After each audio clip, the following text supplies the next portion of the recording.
It's my pleasure today to be joined by Clint Hostetler, who is running for State House of Representatives in District 24, Seat A. So, without further ado, Clint, what's brought you to this point in your life where you are standing for public office? Well, that is a really long story, and I don't know how long we have today. So I'll try to give you the condensed version. But I do want to thank you for the opportunity to be on your show. Over the past many months, I have had the opportunity to follow you and read your why is it eluding me?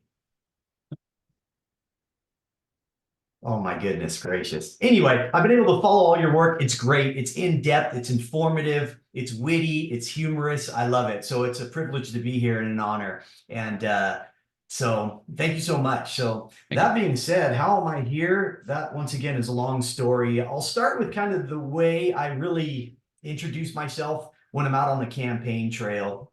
I didn't really plan on being here or really even want to be in the political field. And now that I'm here, I realize that it's much dirtier than I anticipated or expected, at least here in Idaho. You expect that at a national level, but here in Idaho, it was a little bit different. But um, the Lord exodused my family out of Sodom and Gomorrah or the People's Republic of California, or whatever you want to call it, almost 3 years ago. My wife and I grew up in small farm communities in Northern California. And after praying for a couple of years in the mornings during my devotion time, I prayed to get out of California, move my business, give my son a kind of a normal childhood that she and I grew up with. At the end of 2 years, I gave up and said, okay, Lord, not my will be done, but yours. I'll be content in all things. I was serving as a youth leader in our church, and we had great fellowship and family and friends and serving and just a great setup there. And so I said, okay,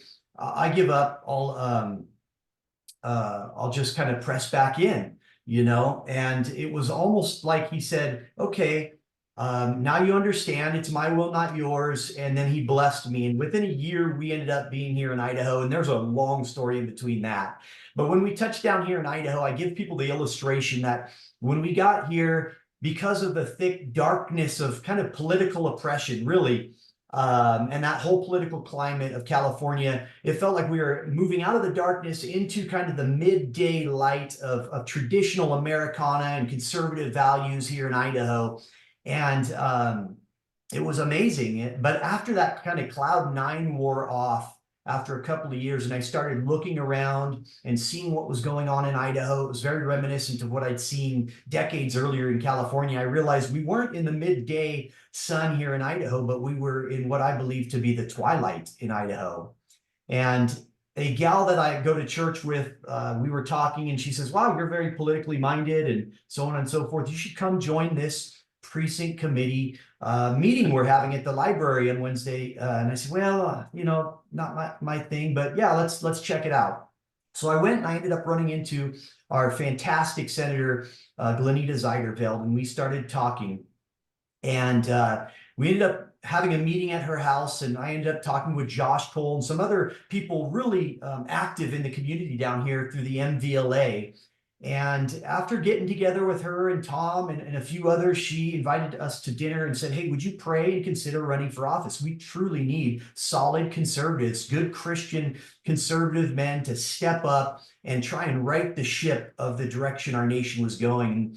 Of course, I said, yeah, absolutely. As all good Christians will say when they're asked to do something, I'll pray about that. Well, I really take that to heart, and I did that. And I went home, and my first litmus test was my wife. She actually homeschools our 9-year-old son. She left a career, a master's degree to homeschool our son, but she's the practical one in our relationship. I'm the spender, she's the saver, right? I'm the spur of the moment, she's the planner. And so I get home and I said, hey, babe, our senator asked if I'd pray and consider running for state representative. And she said, we should. And I said, oh no, here we go. I expected her to say, well, you're the sole provider. You don't have the time, so on and so forth down the list. But she said, let's do that. And so I knew it was on. I prayed and got all green lights within a week or so. And so here I am. And that's once again a very condensed story, but I appreciate your patience on hearing me explain that. So that is why I'm in where I'm at. I have seen what I expected to be. Idaho is not the case. And I don't want to move again. I love Idaho. I love the people here. I love the geography. This area here in the Magic Valley reminds us of where we grew up, minus the canyon. And we want to fight. I want to fight for my son, my small business, our families, Idaho in general. And that's why I'm in this. Well, your district is an interesting one. Uh, there really are, and I've noticed this even more as I've been watching politics the last few years and just in the last few weeks talking to all the candidates from across the state. There are significant differences between the regions of the state and what the people there want out of their representatives. District 24, it's very tall, and it's almost like you're right on the line between, southeast or southwest Idaho, Treasure Valley, and eastern Idaho. And I don't know. I can see a little bit of both coming in there. As you've been getting to know your communities and your neighbors and knocking on doors, going to events, what are you hearing from people as to what their concerns are and what they want to see out of the legislature? Well, that's another big question. And of course, as you know, District 24 covers three counties and 13 different cities, most of that rural. Ironically, when I was set out to run and committed and got all the green lights, I anticipated to be running in District 25 against Greg Lanting. And of course, 25 is this little hole, right? Twin proper. Turns out I lived across the street on the wrong side of the street, and little twin proper District 25 turned into District 24, very rural area. And so we cover a lot of ground. We do cover some of Twin Falls County itself and some more urban, if you will, areas versus the rural. But that's a big question because really we're covering so many different cares, concerns, and issues in this area. As I've been out knocking on doors, it's been interesting because right off the bat, when you think of rural land in Idaho, you're thinking of the major issues: land, water, and agriculture, right? And no doubt those are in everyone's minds, depending on your industry, right? Or where you live. But as I've been out knocking on doors, right off the bat, I figured the economy was the biggest issue. We have been reeling from inflation, horrible federal policies that have been causing inflation, the high rising costs of energy, gas, so on and so forth. You know more than I do. The detriment of the reality of elections have consequences, right? And what we've seen these last 3+ years. So the economy is in shambles. And I really anticipated that to be the number one issue. But as I've been knocking on doors and talking to people, the issues really span, once again, from preserving our water and land and maintaining those rights and pushing out that federal overreach to the economy. But then what I've noticed quite a bit recently is we are seeing in most of the people I've been talking to, this fear of what many would call the woke agenda, radical liberal ideologies coming in, the culture war, if you will, on our children through the institutions. And really the big one is what I'll call the border invasion, right? And of course, we could go into all these issues, but really here in 24, spanning over those 3 counties and 13 cities, the spectrum of issues ranges all across the board from one person to the next. But what has quickly risen to the top, and all the people that I've talked to, is really the culture war and the border invasion. I hope that answers your question. Well, that's a lot of issues to tackle, and then sometimes though translating that into legislative action, that's the trick, right? For example, you talk about the border invasion, and this year there was some debate in the legislature on immigration, illegal immigration. What do we do about it? There were two competing memorials that went through, one from the House, one from the Senate. The one from the House was harsh. It called out Idaho's industries for basically turning a blind eye to illegal immigration because they were so desperate for cheap labor, and it called on Congress to impeach the president for not enforcing the border.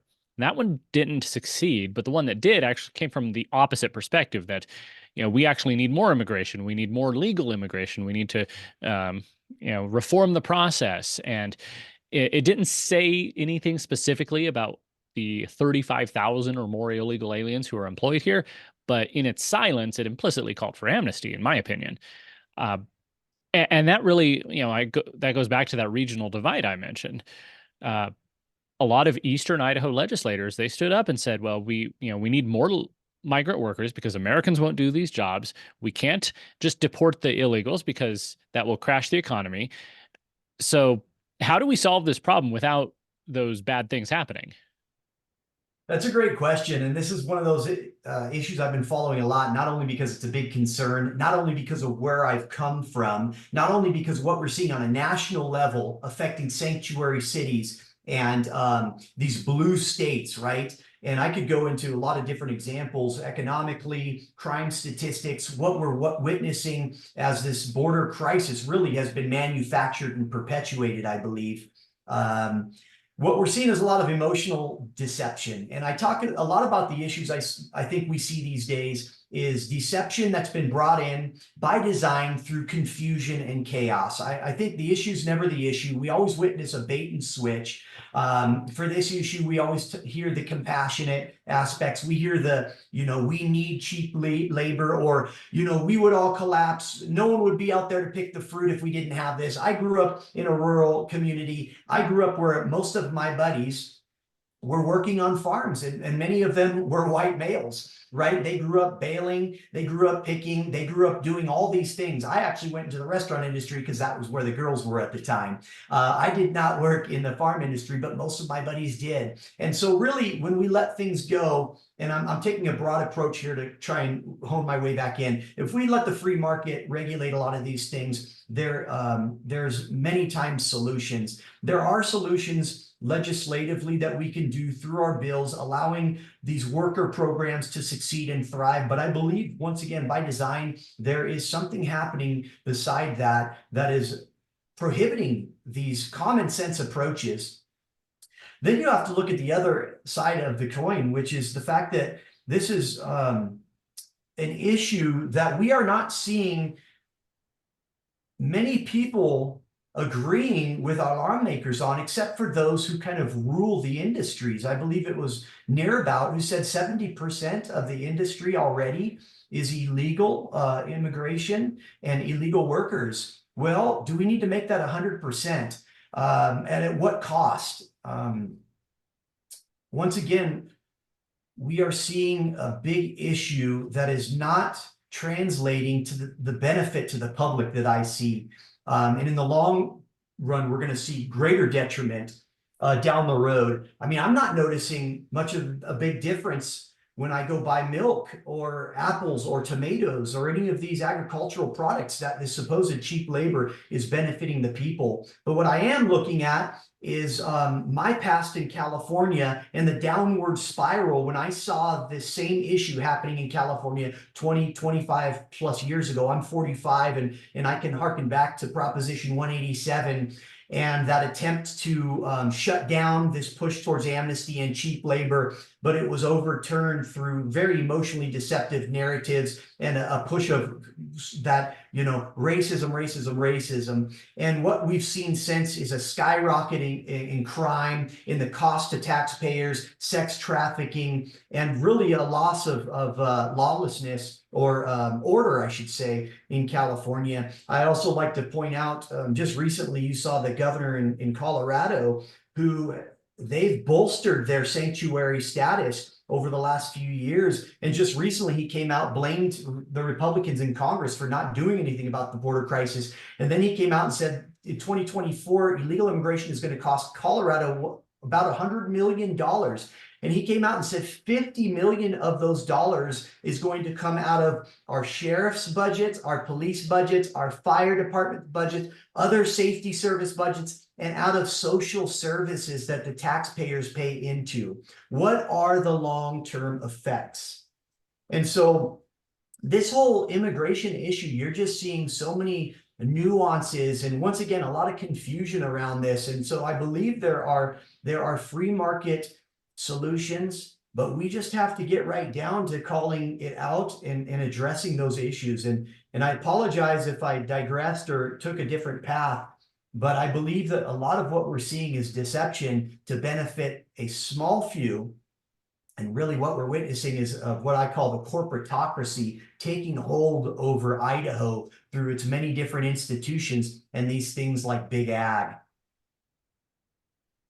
One thing you mentioned in there is that you came from California and you've seen how states go blue. You've seen how they go down, the road to hell, so to speak, Yeah. with good intentions. And that's something I've heard from a lot of people.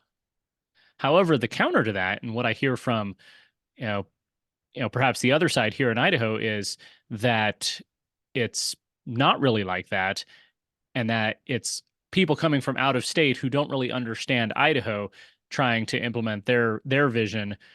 Um, uh, Not to put words in her mouth, but I think your opponent would say that we need Idaho solutions for Idaho problems, and she claims to be in favor of all the conservative ideals too. So as you're going out and campaigning, how are you drawing a distinction? What is your pitch that to voters that they need to replace the incumbent with you? Well, it's a tough one. I'll tell you that right off the bat, Brian. It's a tough one. First of all, for me to come here only about 3 years in and to be where I'm at, it's not some power play. I'd much rather be watching the Oakland A's lose on TV right now than out campaigning. I have my own company. I'm the sole breadwinner in our family. I'm juggling work and campaign. And so I'm out here trying to tell these local people who've not dealt with what people like myself and other political refugees have dealt with, whether it's Washington, Oregon, Nevada now, New Mexico, California. And I'm trying to tell these people, really warn them what is coming.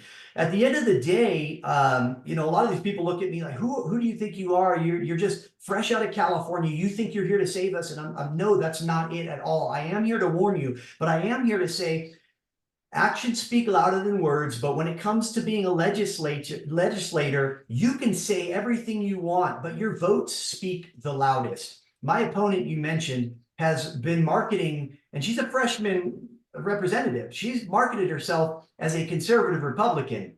Well, as a political refugee out of Sacramento area, I could say she would be doing just fine and dandy as a Democrat legislator back in Sacramento. And all you have to do is look at the votes. What I talked about earlier, the deception, confusion, and chaos that is really driving most of the narratives and issues that are eroding not only our culture, but our nation, and now our state, and more importantly, now our Republican Party. This is a perfect example, right? If you're going to call yourself a conservative Republican and that you're for the ideals of the people, first and foremost, let's look at her voting record and who she really represents. My opponent has voted for mask mandates and twice now for vaccine mandates. If you look at her campaign contributions, she's taken money from Pfizer, Johnson & Johnson, most of the medical packs, St. Luke's. I could go on and on and on. Does that sound like someone who's representing the people or someone who's representing her corporate sponsors?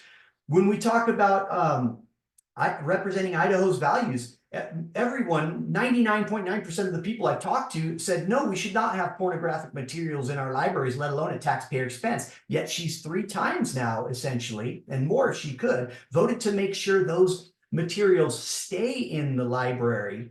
And whether they want to say they're in there or not, it does not matter because they're in there. We've seen reports, and it's not about local control. This is one of the big talking points. It's about local control. Well, if it was about local control, we wouldn't see the same books all the way around Idaho in its schools and its library system. Let's take a deeper look at the ALA and who's been installed there. Let's look at the federal money coming in. Now, that's not local control. It's not Idaho values. It's not Republican. It's definitely not conservative or family values. Then we have to look once again at this illegal immigration issue, right? Last year, she co-sponsored that Senate Joint Memorial with many others who asked Biden for what? Amnesty. And they'll say it's not amnesty, it's not amnesty. Well, what is amnesty? I ask people, what is amnesty? It's not immediate citizenship. It's basically being let off the hook for you're basically being released from your lawless activity, essentially. But she did ask for special status. So at the end of the day, if you're asking for special citizen and special status, and relinquishing someone from the wrongs they have done, that is amnesty. Then this year, she voted to use our taxpayer dollars for welfare for illegals. The next day, she voted against that bill that would have given our governor unilateral authority to work with other governors to protect our Idaho borders however we saw fit. Whether he would have used that authority or not is irrelevant. She voted against allowing our governor to secure our borders. So we have a lot of things that, one, are not Republican, definitely not conservative, and they are not serving the interests of her constituents, let alone our people, our children, and the future of Idaho economically, culturally, et cetera, et cetera, et cetera. So I usually, to tie this back up in a knot for you, and thank you once again for letting me ramble because there is so much to discuss with all these issues, I will point back to my opponent's record and say, hey, look, here's what she markets herself as. Here is her record. What does it mean to be a conservative Republican? And I'll finish with this. I've been out on the campaign trail talking with people, and I'm in kind of what they would call a blue-red area here, or a purple area. And I've gone to so many doors and I've heard so many different shades and nuances of what it means to be a Republican. And I never realized there were so many different shades and nuances of what it means to be a Republican in Idaho, or at least in my area. I've heard a Reagan Republican, I've heard a classic Republican, I've heard a moderate Republican, I've heard a middle of the road Republican, I've heard others. Well, knocking on the first gal's door who claimed to be a Reagan Republican, I asked her, well, can you help elaborate what that means? And she said, you're not one of those anti-vaxxers, are you? And I said, whoa, okay.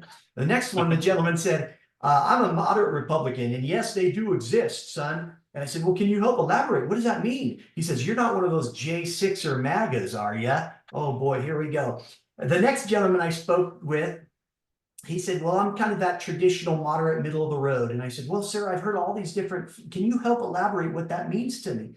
And help me understand what you mean by that. And he says, well, I'm not voting for Trump, if that's what you mean. I said, can you give me a little bit more detail on that? He said, well, I'm a fiscal conservative, but I'm a social liberal, right? You've heard this before. And I said, sir, from precedent, we can look back down in the past of history. Social liberalism always eats fiscal conservatism. So this is the deception that's been happening. And we could talk about Marxism and, controlling language and ideas, but this is what's happening now within our party. And that's the problem. People don't understand. And so they'll give me a very passionate response, a very emotionally, passionately driven response without substance. And that's, I'll usually come back and tell these people what, as a traditional conservative, here's what I believe.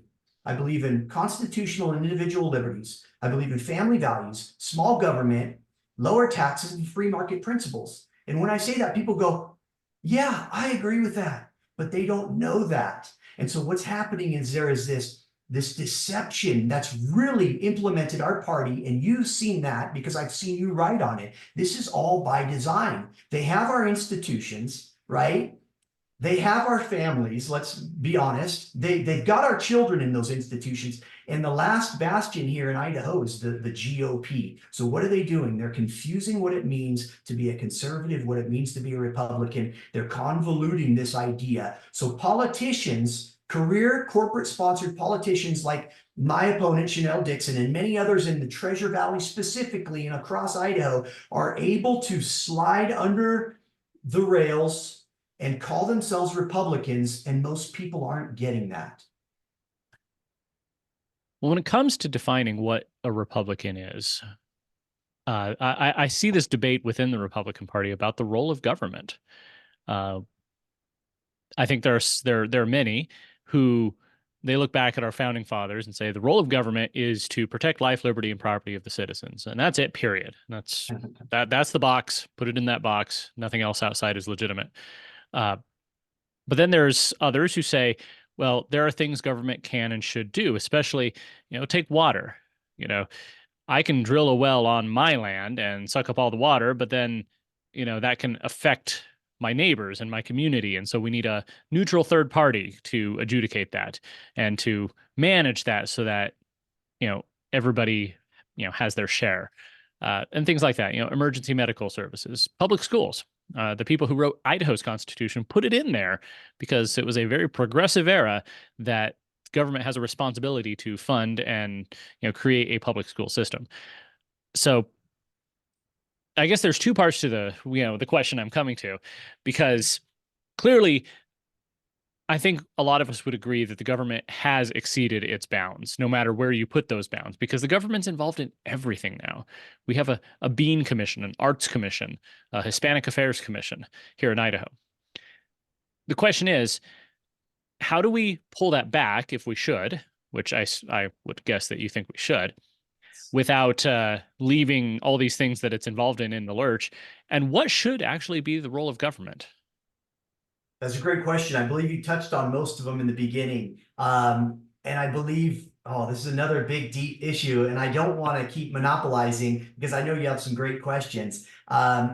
Getting back to the Constitution is so crucial, right? What are we teaching in schools? We're not teaching true civics. We're not teaching the fundamentals of what it means to be an American, and the fact that government is only given their authority by the people through those restraints or mandates via the Constitution. And so we are really in a place that some would say we are in irreparable damage, right? It's like trying to push that proverbial snowball back up a hill. Government never shrinks. We know that. Austerity measures are never welcomed, right? Government does not grow in a vacuum. You know this as well. And government always grows at the expense of opportunity and the free market and individualism and liberty, most importantly. So how do we address this?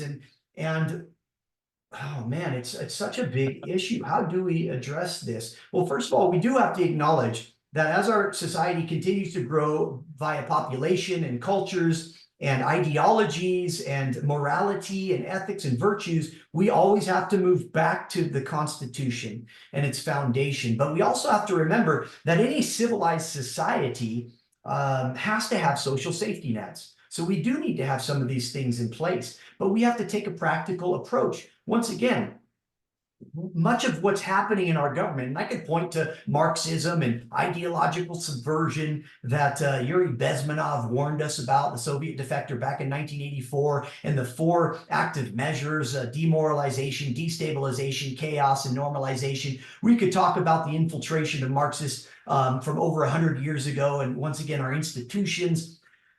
But the reality is from my approach, when I'm not gonna, try and take people down a rabbit hole or educate them on things to simply inform them. We just have to say, hey, look, let's get back to some common sense principles. And I hate to use that even term common sense now, because we've got people that are marketing themselves as common sense conservatives around here, which are not common sense, and there's no conservatism to it. And this is once again that language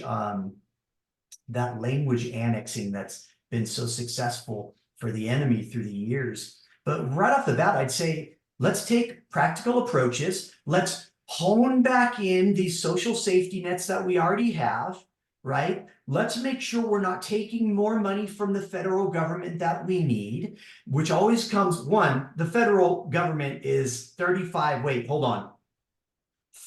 trillion in debt right now. In probably less than 100 days, it's going to be 36. We are playing with literally monopoly money. We know they're trying to stretch the fiat currency until they can replace it with a new transaction system. We've already seen what's coming. We've heard the echoes of it nationwide, worldwide, and now even by some of our elected officials.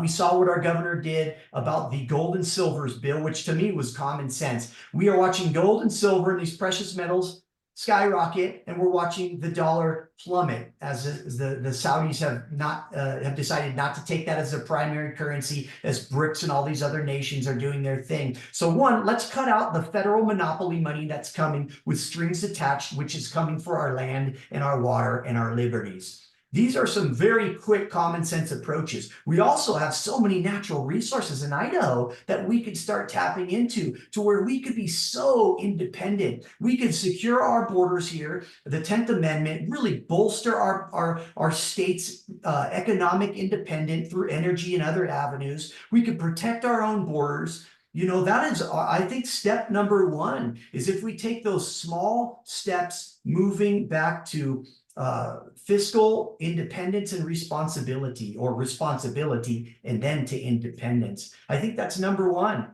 But the people have to be aware.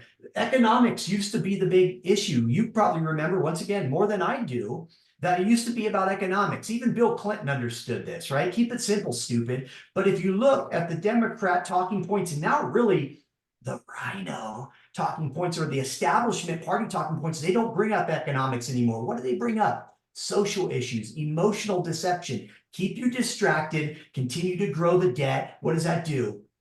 It continues to create dependence on our overlords, if you will. Forgive me for using that term, at the national and state level. And what does it also do? Continues to smother out the middle class, the small business, which are the greatest job provider. They are the fabric of our society. What does that do? It creates greater control for those on top. Well, I think most every Republican in the race claims to be a fiscal conservative, and yet the ones who have the majority now have overseen a, around, ballpark 50% increase in the budget over just the last few years. A lot of that's driven by federal money, but as you said, federal money comes with strings, and then federal money gets you dependent on it, and then if it goes away, then you have to figure out what to do. If federal COVID money is funding a program, yeah, sure, you can say it. So this is just one-time funds, but then, whoever's running the program, they get used to it, and then it goes away, and they come hat in hand to the legislature saying, well, we need Idaho tax dollars to cover this. So yeah, everyone claims to be fiscally conservative, and yet they, rubber stamp these spending increases. And one of the things that they've, spent money on is investments in business, such as the launch grant. Yeah, $8,000 per high school graduate to go get trained in a job or in a trade school. And obviously, the businesses that stand to benefit from that have heavily lobbied for it.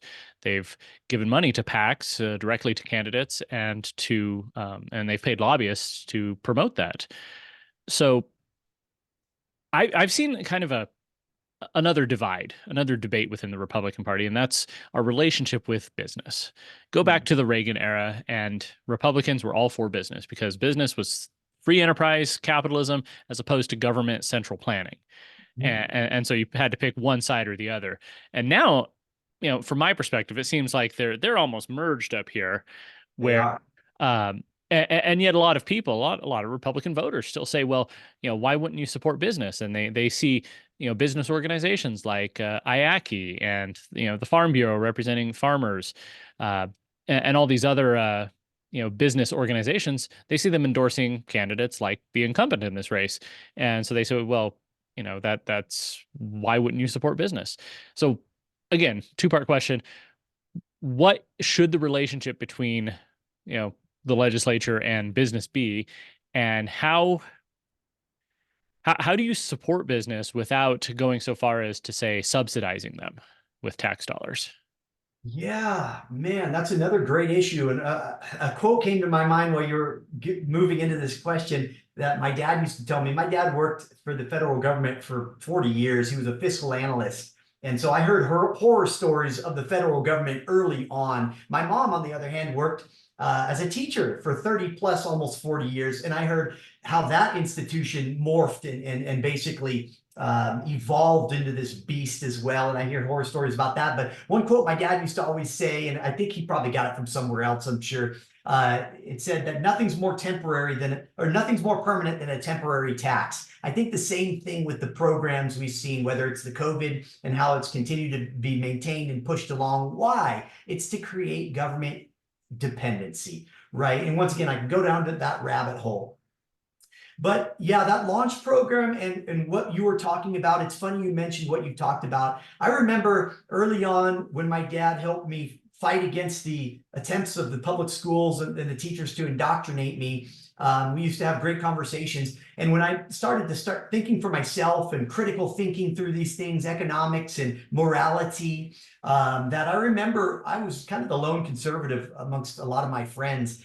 And I remember talking and arguing for big business over big government back in the day, right? And there was a logical debate at that time because it wasn't what we have now. You could always debate, yes, I'll take big business over big government any day of the week because with you have the power of the purse, you can pick and choose who survives, right? We can cast our vote with our dollars and business. But what we have now, once again, by confusion and chaos and deception, we now have what I'm calling the corporatocracy. Those two institutions have come together as one institution. And really, China has morphed this over the last decade and perfected it, right? You have a complete authoritarian, totalitarian regime that has a quote unquote capitalistic framework in essence. But what we are witnessing now is this corporatocracy, which means corporations own every single institution all the way down through the judiciary.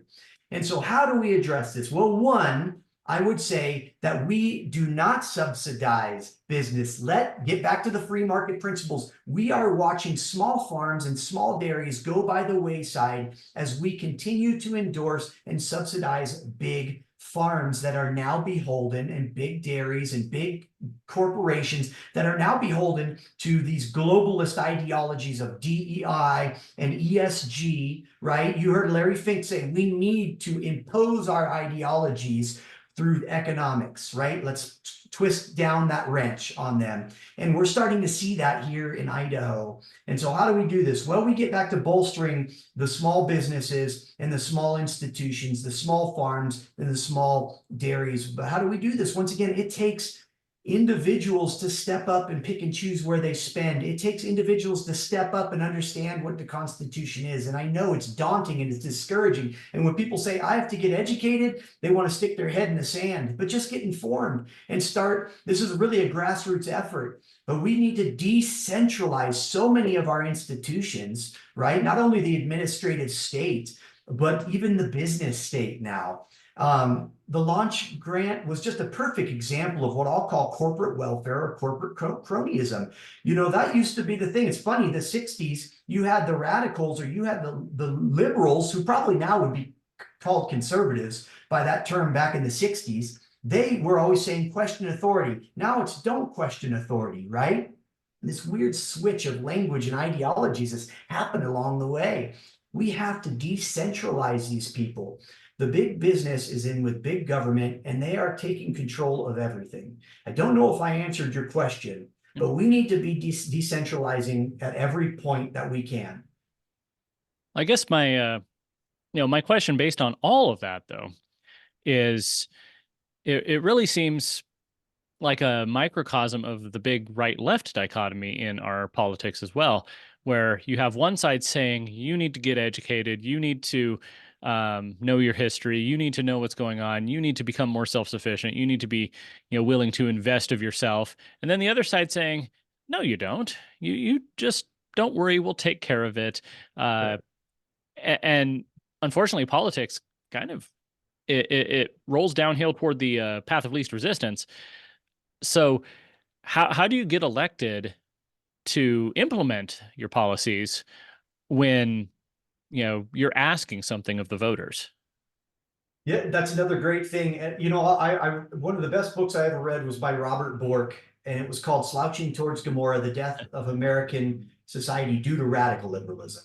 And he gives this ideology that we began our downcline in America because of decadence and affluence, right? We have this very capitalistic, I should say more consumer mentality, and we love our creature comforts. I'm going to be the first to say that. I like my office. I like my guitar. I like my pour over. I'm a coffee junkie. I like to get up. So I like my creature comforts.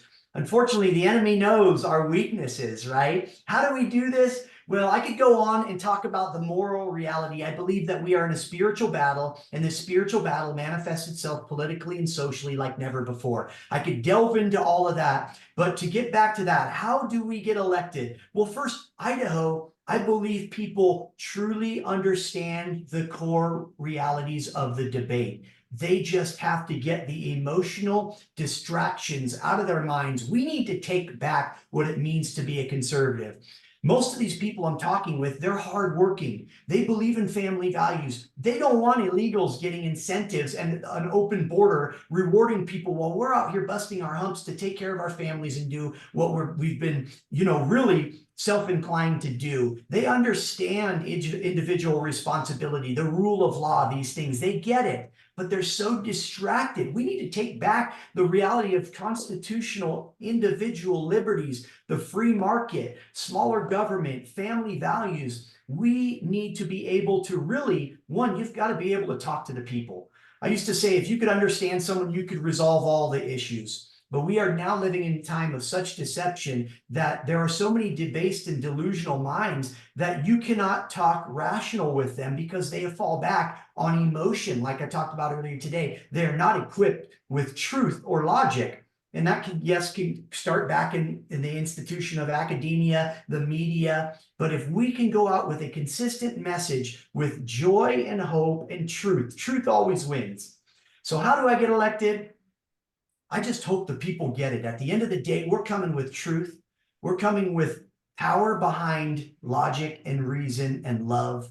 I mean, this is the reality.